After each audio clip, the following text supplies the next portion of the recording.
Hello creatures of the earth, time for another review. I don't like AEGs very much. They're okay, they have their purpose, you know, it's the main go-to. I like gas blowbacks, that's what I do. However, I had a bit of a spontaneous purchase about a year ago. I picked one of these up. It's an E&L AK74 MN. Did originally have the black polymer furniture. I've changed quite a few things on it, we'll get to that. I got it as a spare gun actually. I often run a Russian PK and I wanted something as a backup which didn't take up too much room and didn't weigh about the same amount. So I went for one of these. I used to have an older ICS AK74M years ago which sadly had a bit of a disastrous end to it, and I wanted something to replace it ever since really, so this fit the bill.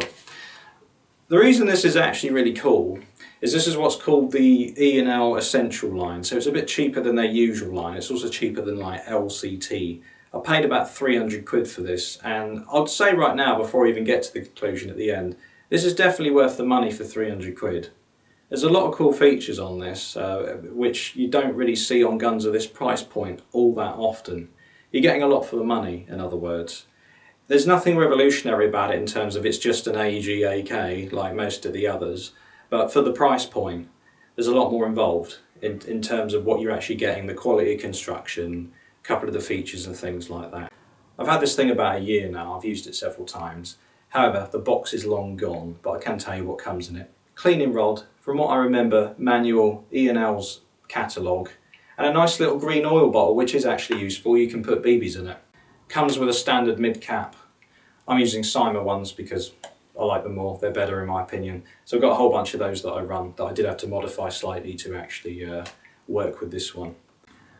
I'm not Garand thumb, so I'm not going to do tip to butt because that's how the Marines like it. The way I like it is to attack from behind. So starting with the butt, the acronym AKS implies that it's the side folder. You've obviously got the AKMS, which is the variant of the AKM with an underfolding stock, but it indicates there's some form of folding stock. So in the case of this model, it folds to the left side. I've got an original sling put over it here. So you have a sling point on the right side, right here, and your button is on the left side. So if you wish to collapse that, you're just going to push that. Folds into a little catch down here. Unfortunately, this one I have to sort of shove it. It doesn't want to click by itself. But that's how it's going to look when it's just full. To demonstrate the sling capabilities with that a little better. So if you're using a standard original sling with the original mounts the gun comes with, you're going to have it nice and taut like that against the side of the rifle. So if you're left-handed, right-handed, it's not going to matter. It's out the way. You can still do your mag changes fine. You can't always see exactly where you're putting the lip. That's more to do with the sling than the rifle, of course, but once you've done it a bunch of times, you're going to know by default anyway. So if you want to collapse the stock, just push that button as I showed, and now you can use it with the stock out if you want to sling it like that for some reason. But ideally it's supposed to be done with the stock actually folded, so if you close her up and then put it muzzled down, you've now got it in such a position where if you adjust the sling as well, you can put it over your back like that if you're not wearing a plate carrier or anything too thick, and that's nice and stable. That's not going anywhere now. In turn, you can of course use it with the stock folded. It's not really designed to be done like that, but if you were in really tight CQB, you could in theory do that if you want, but it's supposed to be done like so with the stock actually out, so just hold that back in place. These sling mounts do actually spin around, so the sling will twist itself over if you're not careful, so make sure you've actually got it in a straight line before you do that. If you did want to use a 1-point, you can attach that to obviously the same sling mount here, but you'd have to run it under.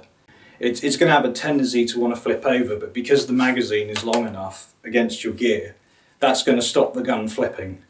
But it actually still works, you can make it work. So the sling point up the front, you don't need obviously with the 1-point because it's only attached to the back, but it's just a basic sling point. You can just put the standard AK sling. It's designed to work with the standard AK sling, and I quite like it. I quite like it like that because I'm old school. Here's your basic pistol grip, that's where your motor sits. Moving forward in front of the trigger, you've got your magazine release. So on an AK, to anyone who isn't familiar, the front goes in first, then it rocks in, clicks in at the back. Then to release it, of course you can do it from either side because it's underneath. Just push that forward and out that comes. I use Simon magazines with this actually, and I've put a little bit of electrical tape here to sort of take up the space as a spacer. I had to file the front lip on the Simon ones to get them to actually sit because it was too thick otherwise to fit in this gap, but now they go in very nicely. You want to put a bit of tape so there's no over travel. These are much better mags to use because they're literally like £10 a mag, and you can find them basically anywhere. They come in the Bakelite colour and the black. I've sprayed some of mine in plum. One of my favourite things about this gun, it's actually riveted, like it's properly riveted, and they're nice rivets as well. They're all put in straight, you can see that. Nice high quality. It's not going to fall apart on you. There's no sort of Phillips head screws like you get in some of the more budget options, so you don't have to worry about screws backing out. It's just not going to happen. You can beat this thing up. You do have a mounting rail here for the side bracket, which when it goes over the top cover, gives you a height of about, I'll turn it over the right way, wouldn't it? Gives you a height of roughly here. So if you go an optic with a riser and you're wearing a face mask, that brings it nicely above the sort of the bore axis, or at least the stock axis. So you can get a sort of a nice sight picture there without having to sort of try and cram your cheek down onto the stocks. This is your safe position. Next one down is automatic, all the way down, single shot, semi-automatic. Most of the time you're going to be using it on automatic, unless you've got a really nice MOSFET installed or something. The cocking handle does nothing. It's basically just a cover for the hop adjustment, which is this little lever in here. So you pull it back for more hop up, push it forward for less, and that just goes forward. So to access your battery, you're going to take the top cover off, like you would on the real thing to field strip it. So just push that forward, lift this off, and here you're met with your connector. Any stick battery that actually fits in the gas tube is going to work. So this is just a new Prol 7.4 1200 milliamp. So you just want to stick that up in the front, as you would with any AK really. Connect that, and there you go. So this is a not fully charged battery. Bear in mind mine's upgraded, so the stock one's going to be a lot slower than this. So there's your automatic, there's your full auto, single shot, excuse me. So mine's actually upgraded with sort of pretty basic stuff, nothing fancy. Short stroked by 2 teeth, I believe, 13:1 gears. It's got a rocket motor, SHS piston. Pretty basic upgrades really, but it's definitely worth doing. You should definitely be upgrading your guns, guys, because there's so much aftermarket availability now. There's really no reason not to. This is a pretty nice gearbox anyway. It's quite easy to disassemble. You're just sort of unscrewing this part, select comes off. You want it in the safe position to get the box out, taking off the pistol grip. The whole thing just sort of comes out once you've undone a couple of screws. It's actually really nice to take apart this for an AK. It's very simple, very easy. Very tight parts when they are new, but that's to be expected. So moving forward, you've got the standard AK back sight, which is graduated from your basic sort of Battle Zero, which is down here.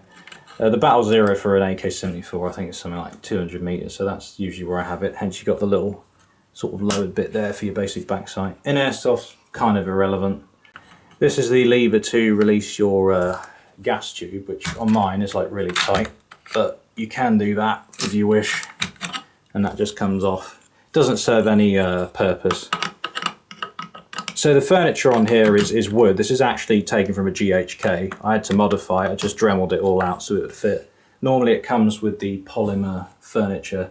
That's if you're buying the AKS74 MN. So the M is modernised, that will come with the polymer furniture, whether it's a standard 74 or a folding stock. And the older variant, the AKS74, which is what this now technically is, considering it's also got the ribbed top cover, that's going to have wood. The M series AKs are actually supposed to have a smooth top cover, but most Airsoft ones don't. VFC's actually done it right with their new gas blowback. They've got the smooth top cover, not the one with the ribs. So this is actually correct to an older platform. Although the nice thing with the ribs is you can, having the ribbed top cover like this, is it gives you something to weather. These always wear on real AKs because they're obviously raised up, so they tend to wear first. The only thing with the AK's handguards, I find that they are a little bit small. That's generally more of an issue on the real one if the thing's heating up. But I think that's why the Yugoslav AKs are actually pretty nice, like the M70 series, because they've got a slightly longer handguard. There's more to grip hold of, but that's just me being picky. So the AK74 series have a nice big flash hider on the front there. I really like these. I think they look great. It adds a little bit of weight to the front of the gun naturally because it's big and thick. This is actually a pretty thick piece of metal. You can feel the difference when it's not on there. It doesn't feel quite as front heavy, but it's very iconic. It's nice to have there.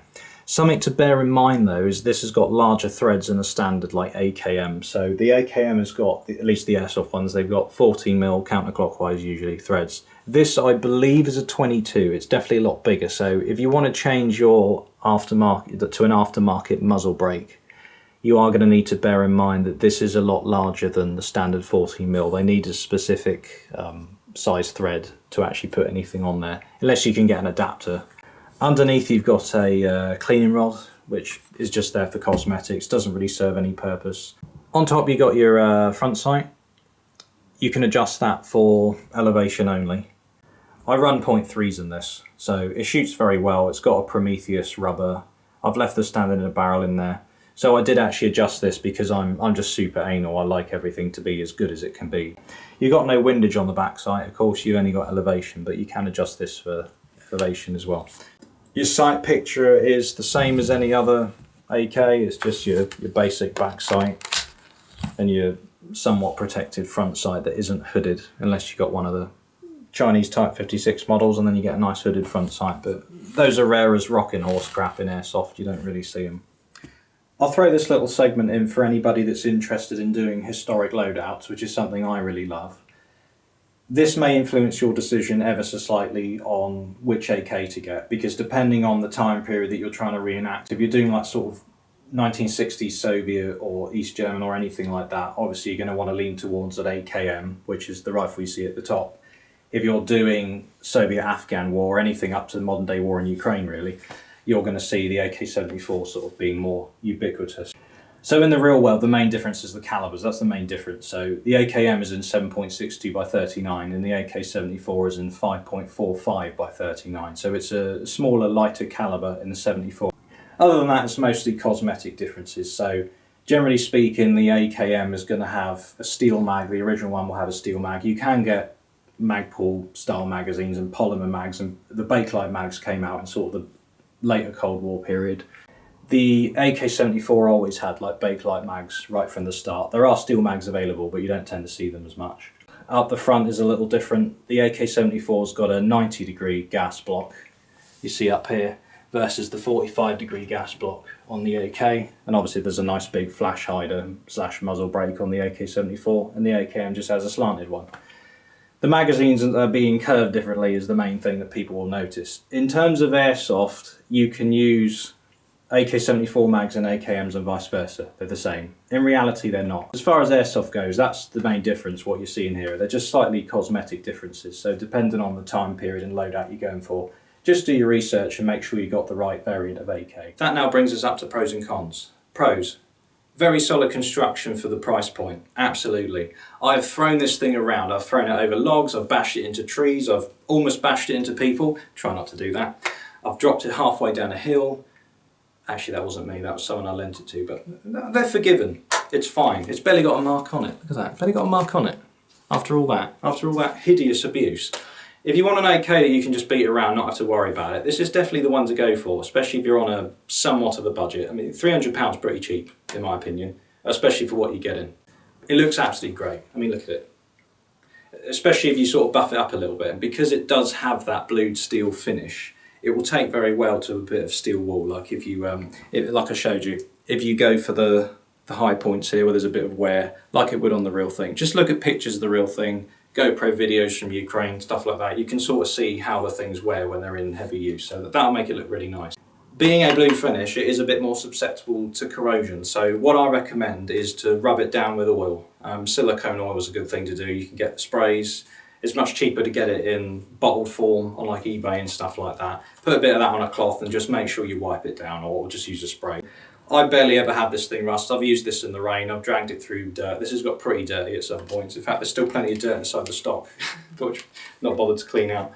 But yeah, it's not a major issue, but it might be for some people if you're lazy and you don't like cleaning stuff. Sometimes the quality control on these is not great. Again, I've also seen some people say that they had wonky trunnions / back sights. I had that issue with this. So you may be able to see there, there is a little silver, so that's where I sort of covered it over after taking some material off. Now the reason I had to do that is that this sort of block over the trunnion where the back sight is was actually canted like that, which means when you aim down your sights it's shooting off centre. So that is a slight problem, the fact that it's not straight necessarily when you get them out of the box. I've heard a couple other people say the same thing. If you know what you're doing, you can fix it up. In general, that's sort of the conclusion to this gun. There are some little hiccups which you have to work around, but if you have the skill and the patience to do that, it doesn't really take that long anyway if you've got the tools. It's a full steel gun that you can beat the hell out of and it doesn't care, and it's only 300 quid. And it's fully upgradable. And although the weight can add up a little bit after prolonged use all day, it's tough and that sort of makes up for it. I mean, you'd really have to try to break this. As soon as you get it in your hand, you're like, wow, that's strong. You know, there's nothing on it that, literally nothing. It's absolutely rock solid. So that's it really. Thanks for watching. If you've got any questions, as always, post them in the comments down below. I do try to reply to them all. YouTube doesn't always notify me, but I'll try my best. Feel free to rate, comment, subscribe, and there'll be more on the way soon. So thanks very much. Have a good week.